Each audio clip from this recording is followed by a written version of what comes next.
What is up, you guys? Welcome back to the channel. For those of you who maybe are new here or haven't seen this car, this is my 2005 Nissan 350Z. This car has been set up to be a fun weekend track car, fully modified suspension, angle kit, coilovers, a bunch of stuff to support it to be a good drift car, but the powertrain is entirely stock other than an ACT 6-putt clutch, which has just been taking a beating for the last few years like an absolute champ.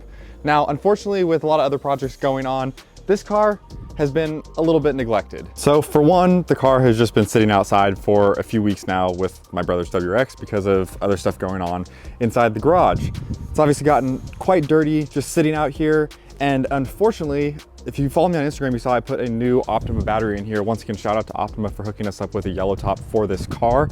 Unfortunately, when I went to start it, like 2 weeks later, it was already dead. So I'm thinking there's an issue with this car, either having some sort of draw on the system, maybe something's up with the alternator, but I need to jump this car, get it started. I want to wash it before we pull it inside, but this car really just looks like it has just been left and abandoned. It looks like it's just been stolen and stripped down. So my 350Z had a set of Bride Zeta 3s in it. I absolutely love those seats. They were the black with the black gradation, and I thought they were super cool. Now, unfortunately, literally day one of when I had these in the car, this quick release steering wheel fell off the dash and put a little nick in the bolster that always bothered me.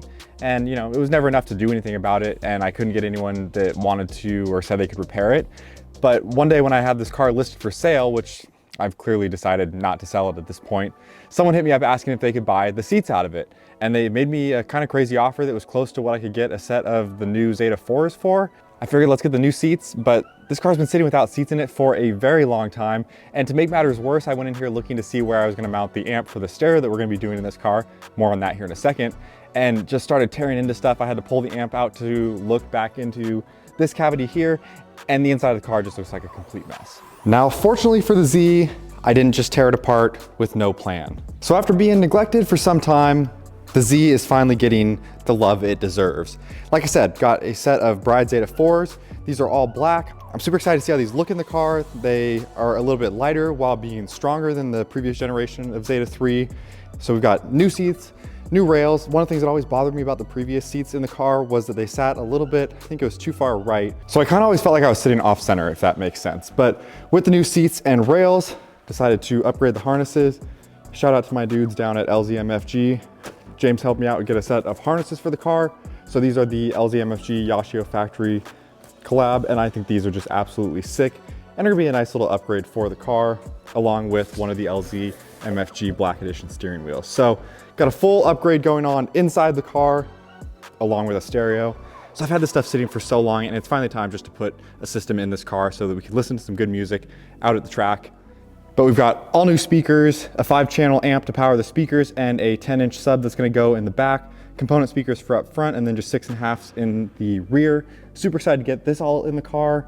And then of course, we've got the BC coilovers, and I've had these sitting in the garage for way too long. Been meaning to put them on the car, and it's gonna totally transform the car, so I am super excited about these, but I'm gonna throw you guys on a tripod and get these things unboxed.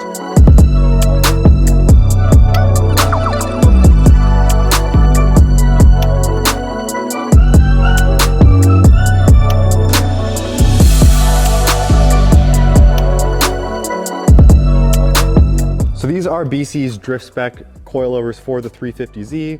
Got the front one here and one of the rears. So the 350Z does come with a separated suspension setup in the rear. So these are a true coilover setup for the 350Z. So if your car is stock and you're putting these on, you will be swapping over to just a single assembly versus having the strut and spring in separate places. Big shout out to Cody down at BC Racing. He sent these out for the car, and I am super excited because this is a much needed upgrade for this car.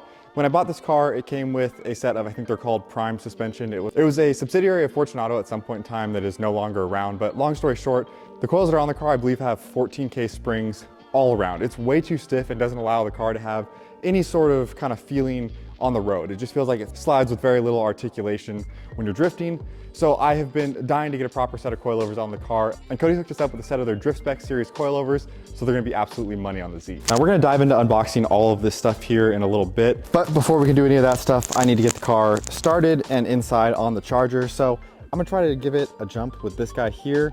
Before, when this was at like a quarter of a charge, it wouldn't even start. It wouldn't even crank over. So I'm really hoping now this is fully charged that the car will start up so that I can pull it inside, we can put it on a charger and do a little bit of unboxing. All right, moment of truth. Got this thing connected. Let's try to start it. Wow, nothing at all. Apparently it was just that dead. So I've got a charger on the battery right now. We're gonna let this thing sit for a little bit, and that means we get to unbox a little early. Now, since you guys have already seen the steering wheel and the harnesses, I think we just gotta unpack the seats and complete the rest of the interior, see what this is looking like. These are a set of Bride FG rails. These are the lowest mounting ones possible, so leaving plenty of room for a helmet with someone who's a little bit taller. But let's dive into these seats. And I couldn't help myself. I had to put the harnesses in there. Look at how good that looks. That new combo is absolutely sick. So for people like me who dropped their steering wheel on the bolster, they put a leather piece up here so it makes the bolster a little more durable, which I like on this new generation of Zeta 4. But wow, I really dig this. This is a nice looking seat, and I cannot wait to see these in the car.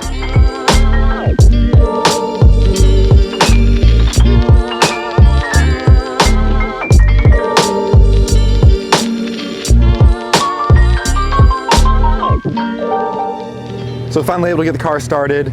It's good to go. I'm gonna pull it over here in front of the small garage door so we can get the car washed, pulled inside, and begin this project.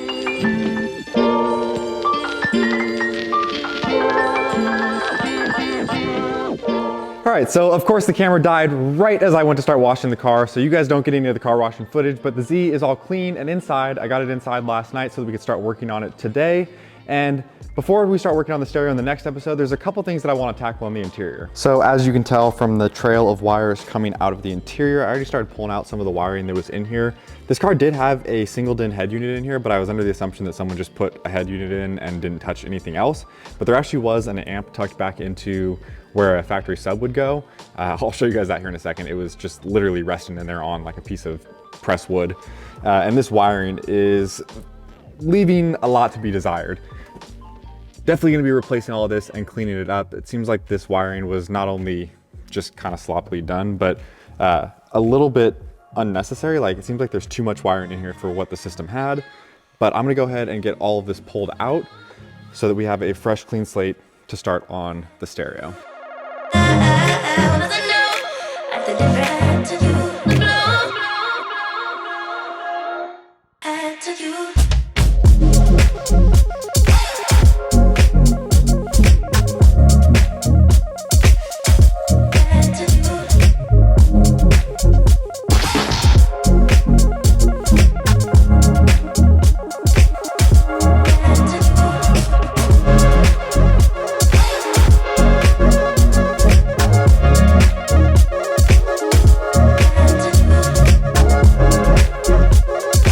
But I've got the car ready to go for next time to get started on the stereo right away. It looks much better in here. All those wires are out. I gave the whole car a quick vacuum and it is looking so much better. I had these Avenged banners made like months ago. I had 10 of them made, wanted to keep 5 for myself. So if anyone wants one, I've got 5 extra. Hit me up on Instagram or let me know in the comment section. We can figure something out. But I'm gonna go ahead and get this thrown on the Z. I went with a satin black banner, and then the Avenged is actually cut out, so you'll see the glass there. Super excited to get this on the car.